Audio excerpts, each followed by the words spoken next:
Hi everybody, it's Lyle Finlay Wilde. Well, been a while since I've done a true story and true testimony thing on here. So, let's get comfortable. There we go. Boy. Well, I've got a true story and true testimony. Well, I tell you, is when I was living in, this is in my 20s, early 20s, when I was living up in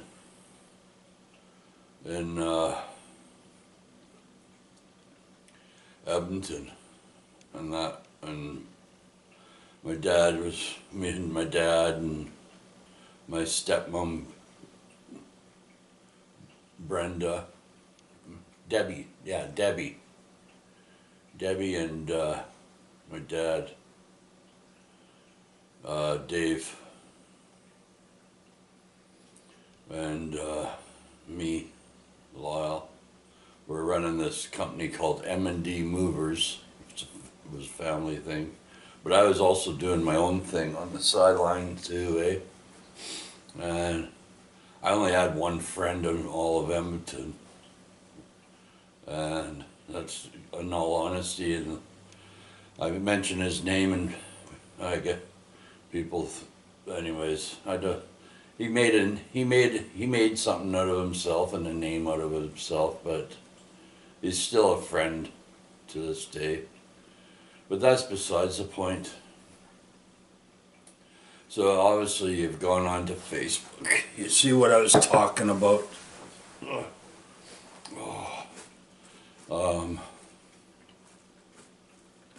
About the old Chinatown. Well, I tell the true story about how it all started. And I usually tell a person that's face to face about this. Okay, you ready? You want to know about some people like to know about how that logo got started. Well, originally the logo is with the cross and that in the middle, and the signs around it is the Christian bikers. I wasn't aware of that, right? Well, you know, I'm busy doing my thing, I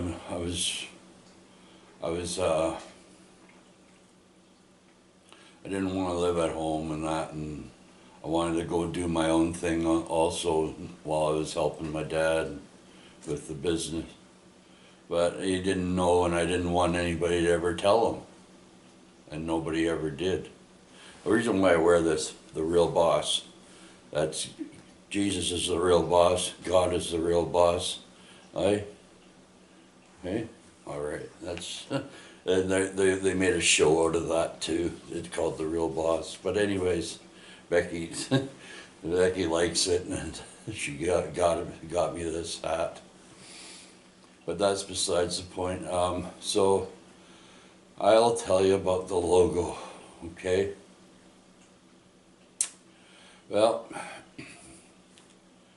I was doing some really good things, and I didn't have much money to my name and that, but I had a lot of respect and that in the business, and that's what it takes, is a lot of respect, and if you're good on your word, and I've always have been good on my word.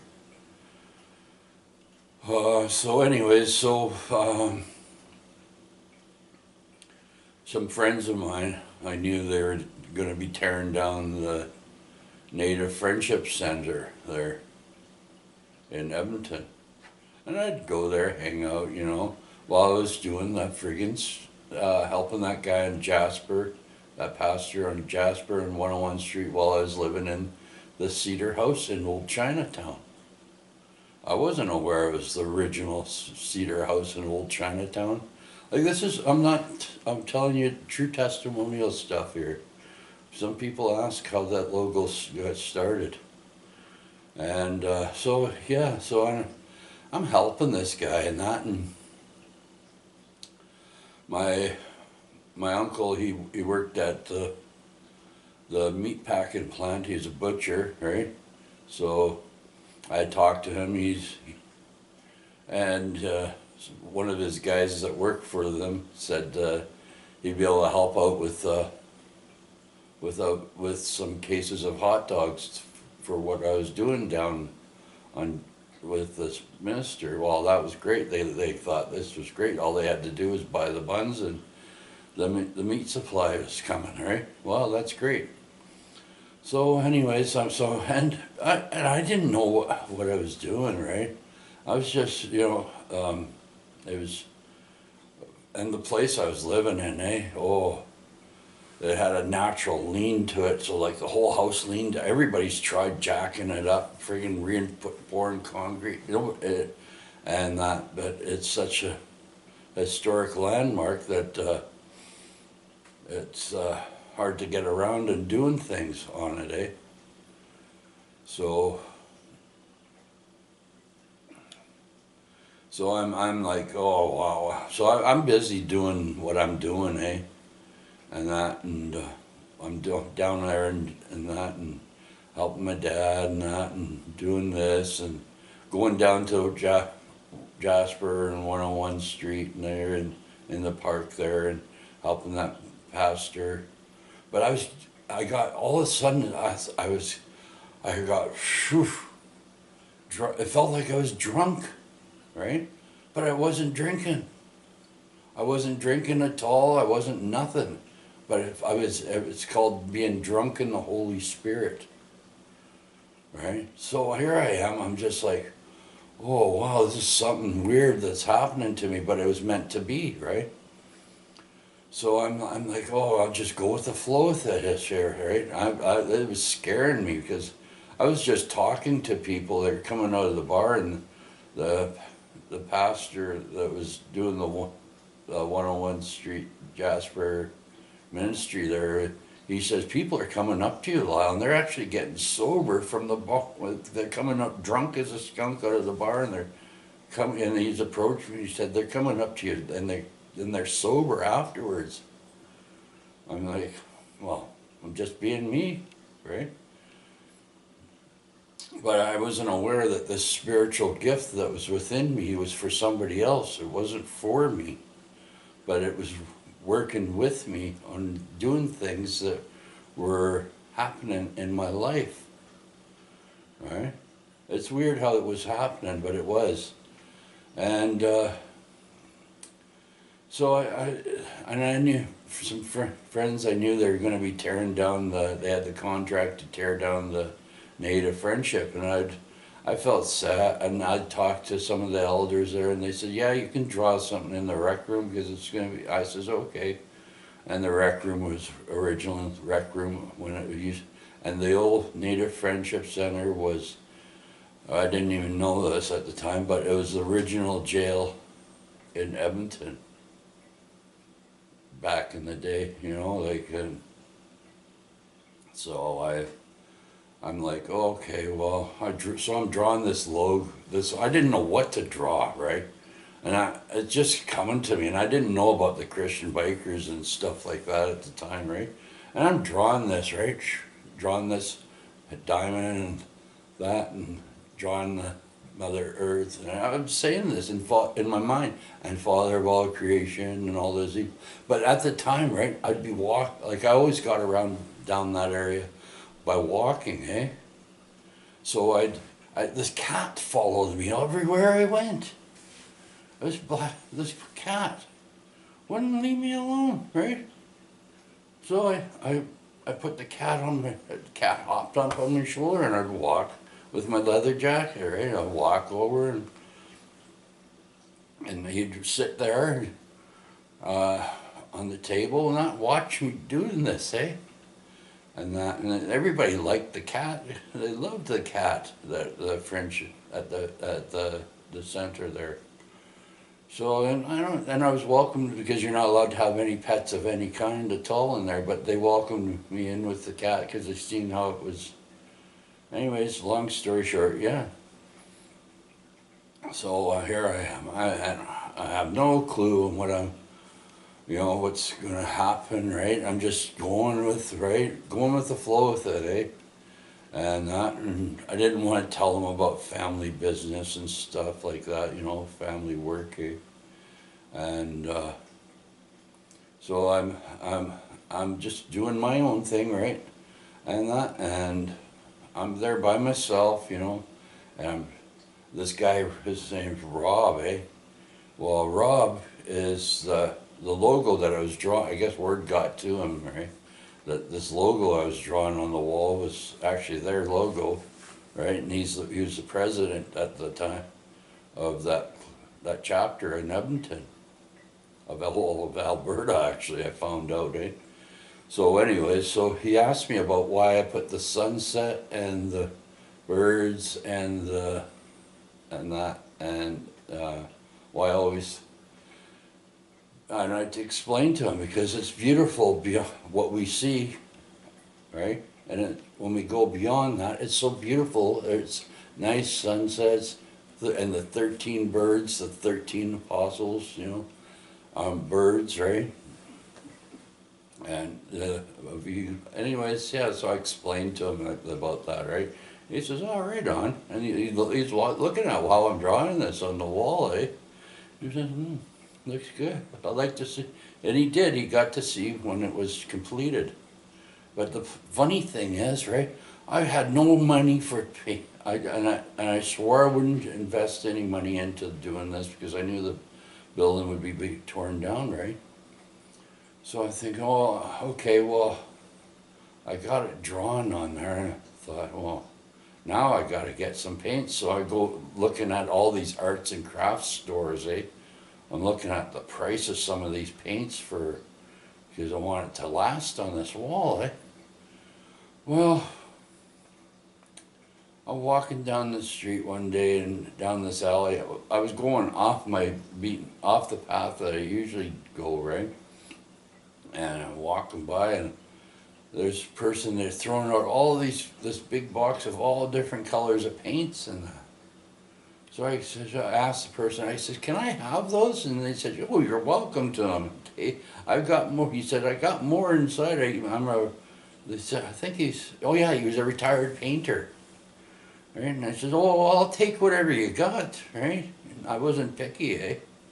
So I taken what paints he got, and some are little cans, right? A whole box of them and that. I took it, and I even gave me a whole bunch of paintbrushes, right?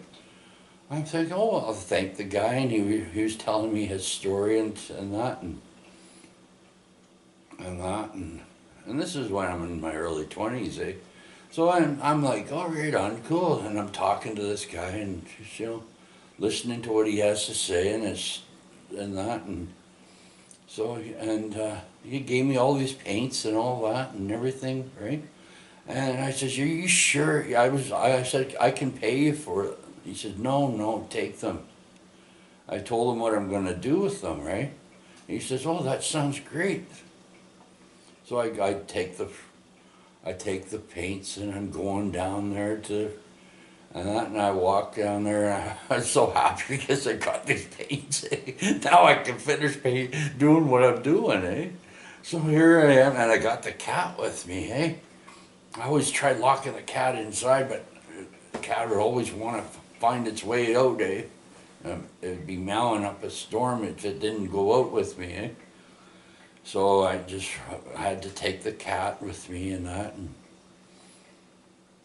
so I figure, okay, well, then I get down there and I'm painting it away and that, and what you see me drawing on paper and on Facebook, that's a small version of what it actually, the size of it on an 18 by 14 foot wall, eh? So I draw the logo on there, eh? And painted it and that, and it looked, and I'm drunk in the Holy Spirit still while I'm doing this, eh? And I'm like, literally,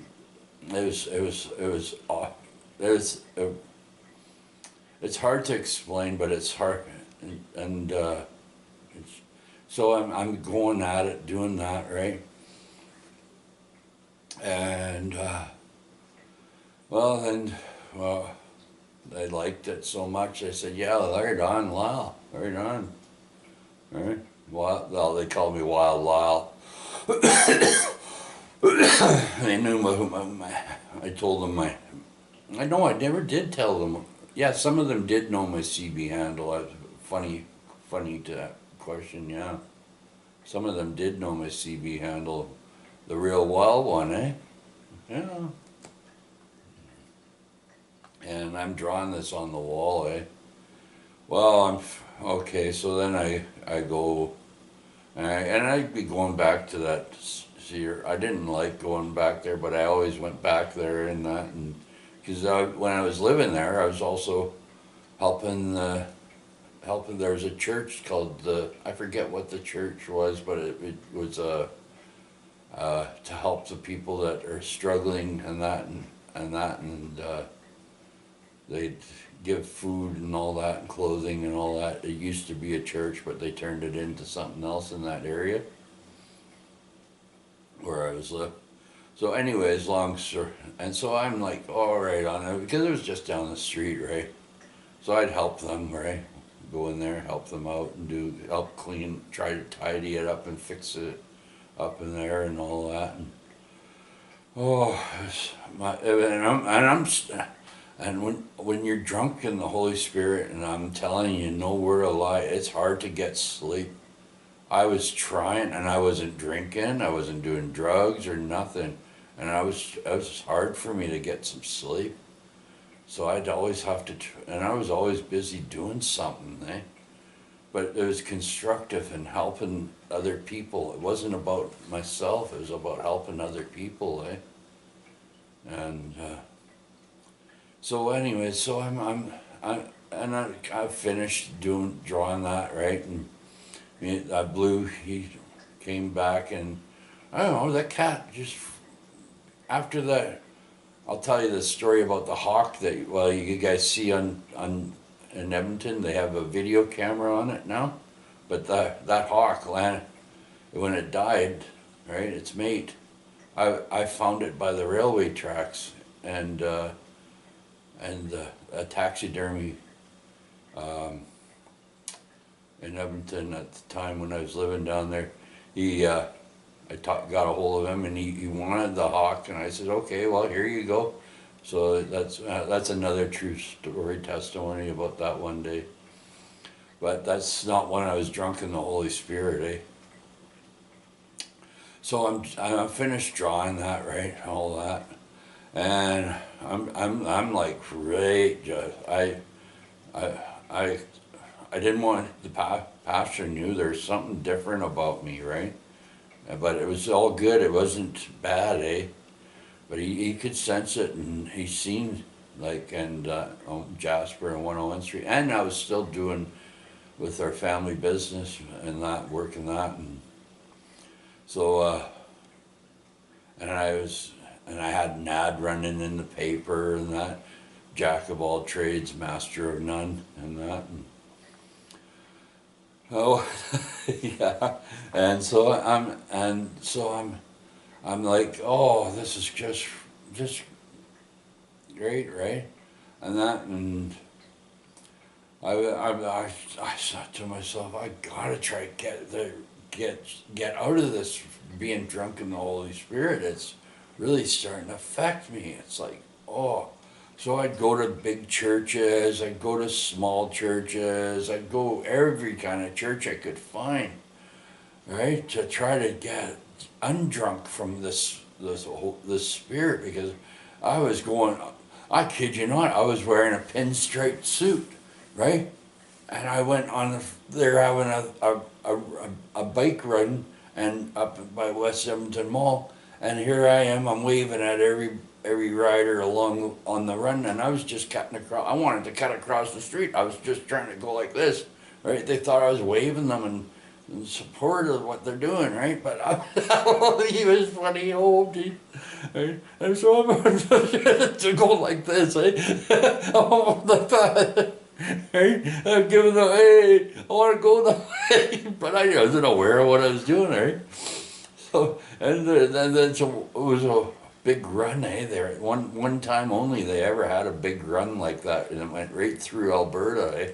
From Edmonton they started, and it went all the way down to Calgary, and then they went. I forget where they went. A big run. It was one time only ever, eh? And it was, anyways.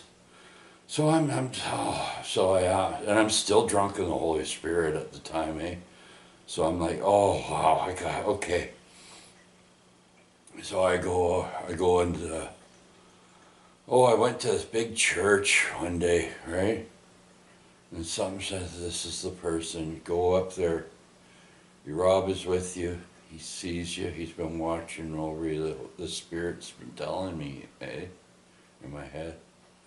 And so Rob's up there in the back, and he's watching me, eh? And I'm going up there to the front there, and this guy that was, I don't know, he was just, I says, I didn't say anything, right? I said, I need, right? And he laid his hand up on me. He didn't touch my head or nothing, but he was just like holding it there, right? And he was going like this, and he was saying a prayer, and that spirit that was within me, right, went somehow, I could feel it, and it went right into that person. It was a gift for that person, right? It was, and I just like, whoa, I just melted right down, right? Like I've poof, I hit that friggin' floor like a ton. Right, I hit that floor, poof. I go flying right down on that floor, right? Oh, and I'm like, oh, and they're saying, get up, get up. I said, oh, I was so exhausted. I was so exhausted. It was like, all I wanted, thinking about it was sleep and rest and that. And I didn't want to do anything else. So I knew it was like, and I'm like, oh, I'm back to normal, right? So this person, right?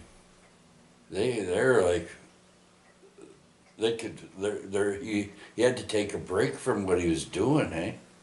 On stage, and like there's hundreds of people in his church, eh?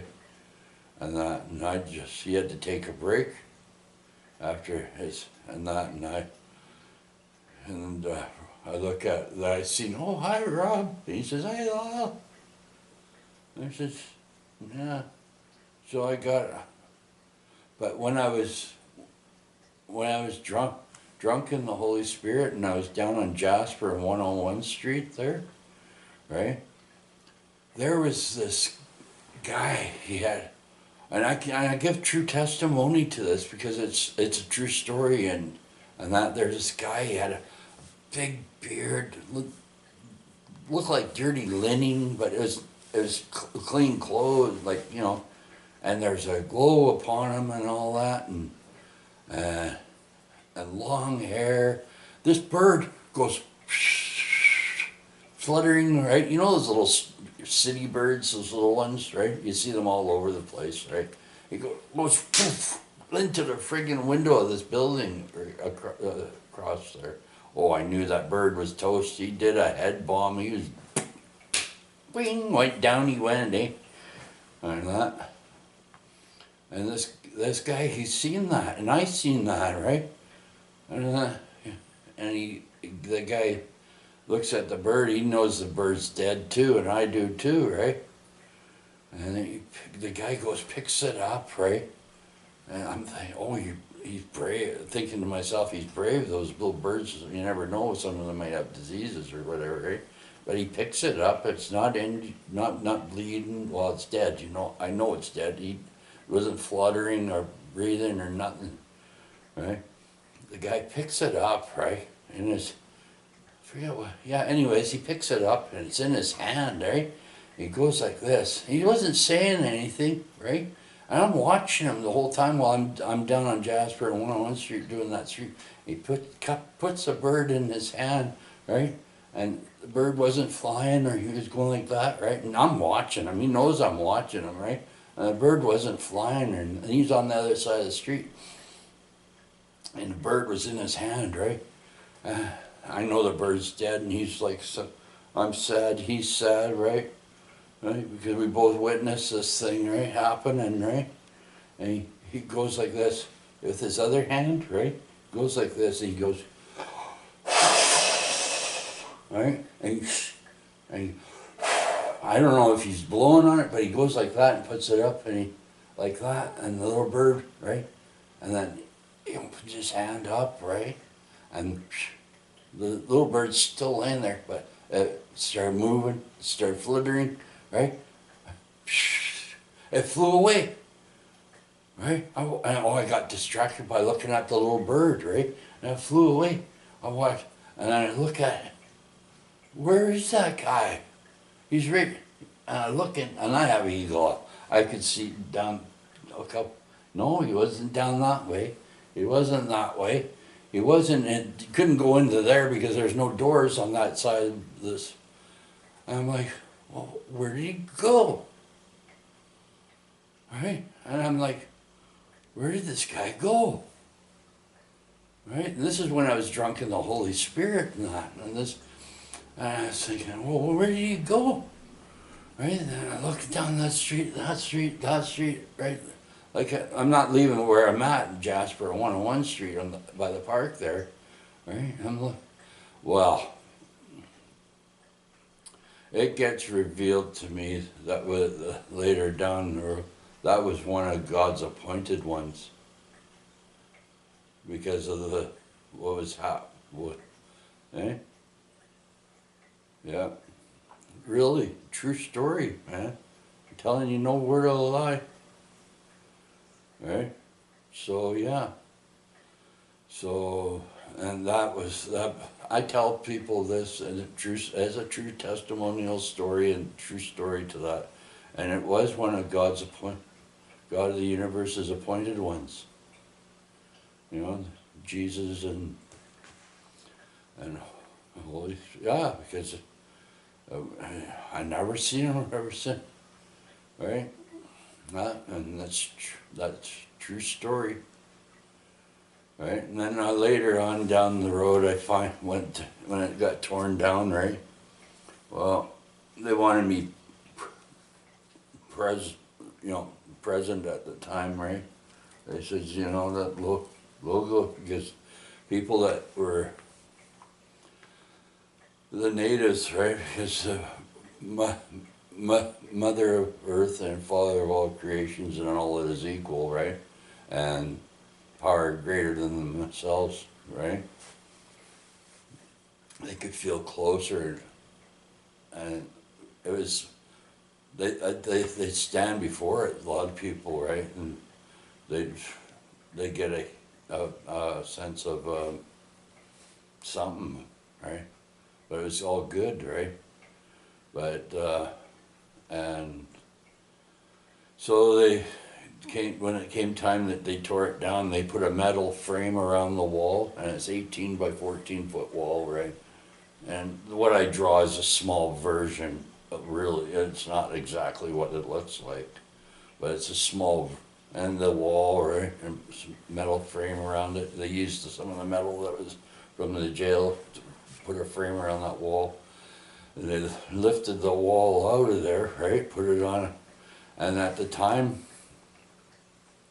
this family, they're helping this other family, and I can mention their last name, the native family. I have been given permission, but I have never given permission to mention the family that was building that building in their name, right? But the Pelche family, they're helping build this 30-story skyrise in Edmonton, eh? And in the pit, right, there's a pit, right, in the center, and there's a cement pad, right, and because of what and they felt closer to it, and it's a true story, right, and they had a special ceremony, right, and their center blocks blocked up, right, and then they had a special blanket they put over top of it, right, big, huge, a 13 by 18 foot wall we're talking about, and they put a special blanket over it, right, and then they put a cement pad over top of it, right, and then they put the block to get the wood out. They had to bust it. Then they had a little escape, and then they put the center blocks back up because this is there shown because I was there when they put it in there and put the cloth over, right? But they showed me after in video and that of how it was done to get all the wood out of there and that and it was just a square block with the wall in there with a special blanket over top of it, and then they built the family that was building the building, right? And the Pelche family that was helping build the 30-story skyrise, right? And that's how it got my logo. It's under that building, right? And it's right there in Edmonton. And that's a true story and true testimony of that, of how that logo, you see me, I show that logo, right? And I use that logo without the lettering as Eagle Labor Independence logo because I've been 30 years since I moved from, 32 years since I moved from Calgary, Alberta, over in Souk. I was on the tear down to the setup of that Souk school and all the cedar that was hauled out of there, right? I was there.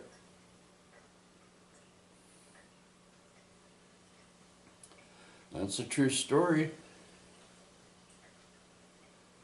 All right. So that's how that logo got started. And then what happened with the cedar, I went while I was drunk in the Holy Spirit, and the cedar house was that I was living in was the original cedar house in Old Chinatown in Edmonton. I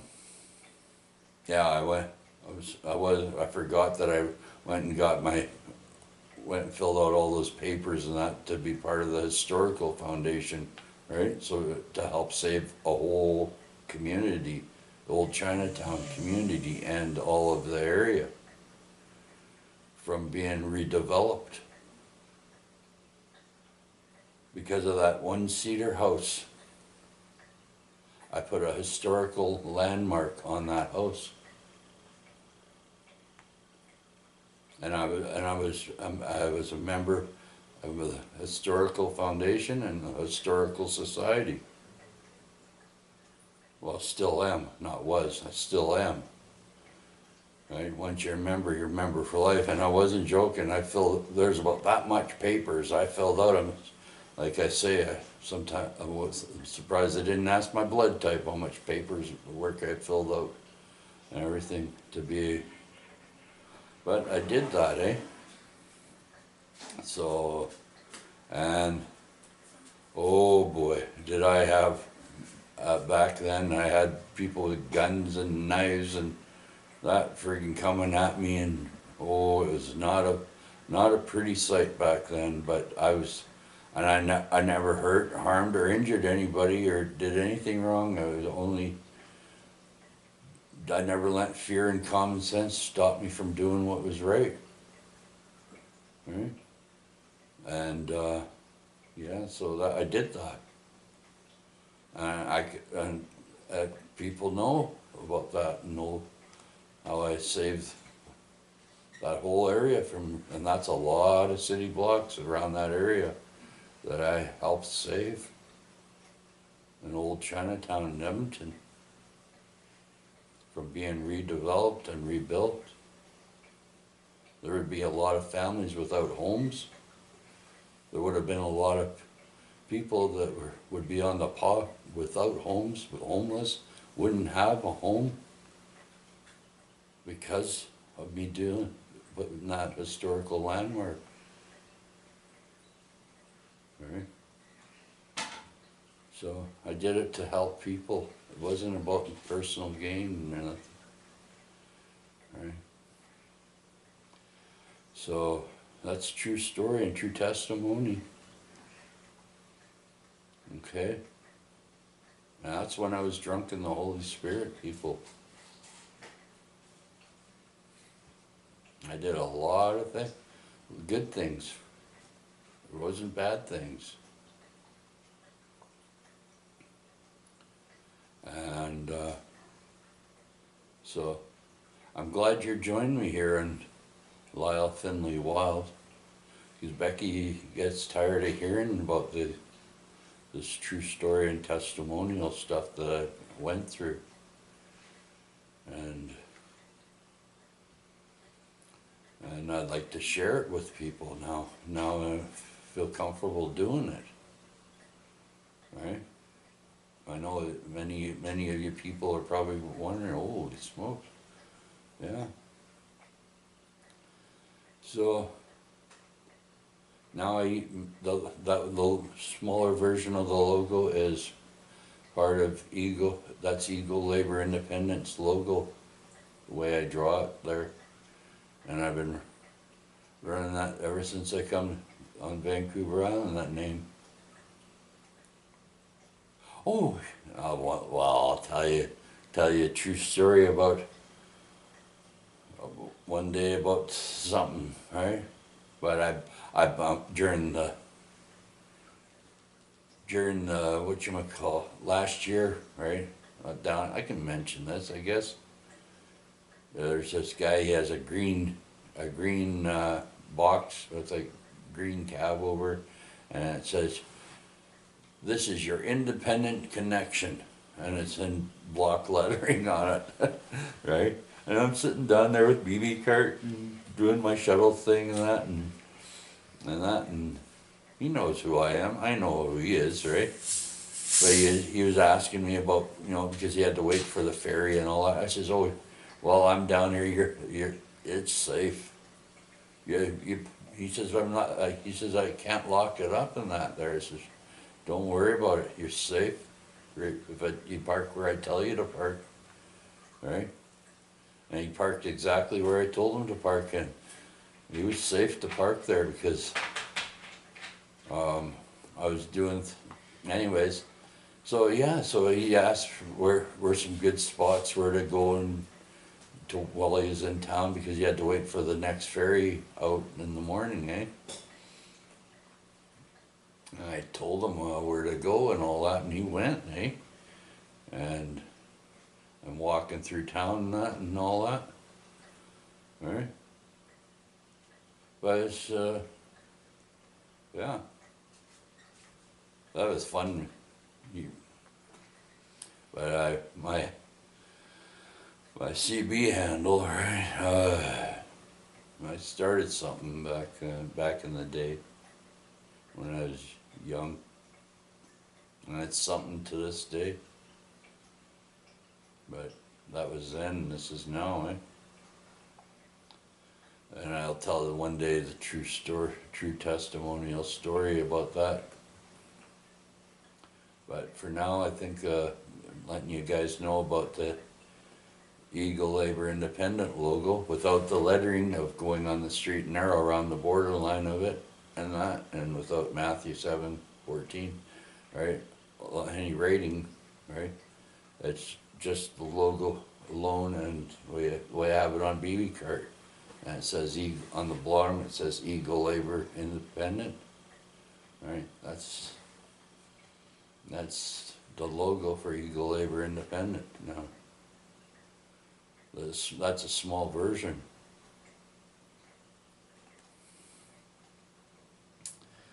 But that's me, okay? And it's always been for other people. It's never been for personal gain or nothing, right? So I'm glad to do what I've been doing, and you know, I've been on big jobs, small jobs, all types of jobs with that name, Eagle Labor Independent. That I started that name ever since I come up to Vancouver Island, the capital of BC. I've been on all types of jobs, and the British bullshitters, right? I don't trust any British person, because they bullshit, and especially politicians, eh? Won't go there. But they're all a bunch of slippery snakes of the slippery tongue, they are. Okay?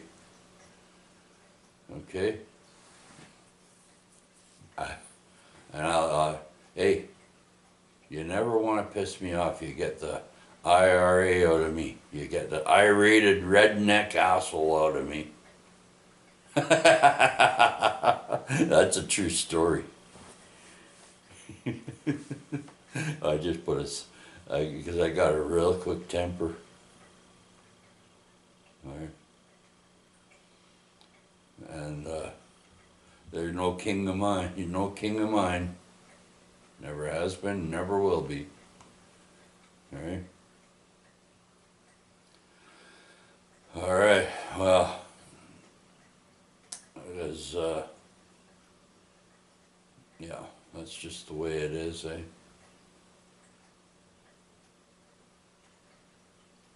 So that's all I have to say. Okay. Lots of love. Big hugs. LYLE signal. And so that's a true story and true testimony of that logo that you see, people. Okay? Talk to you all later. You have a great day, or week, or year, or whatever. Bye for now.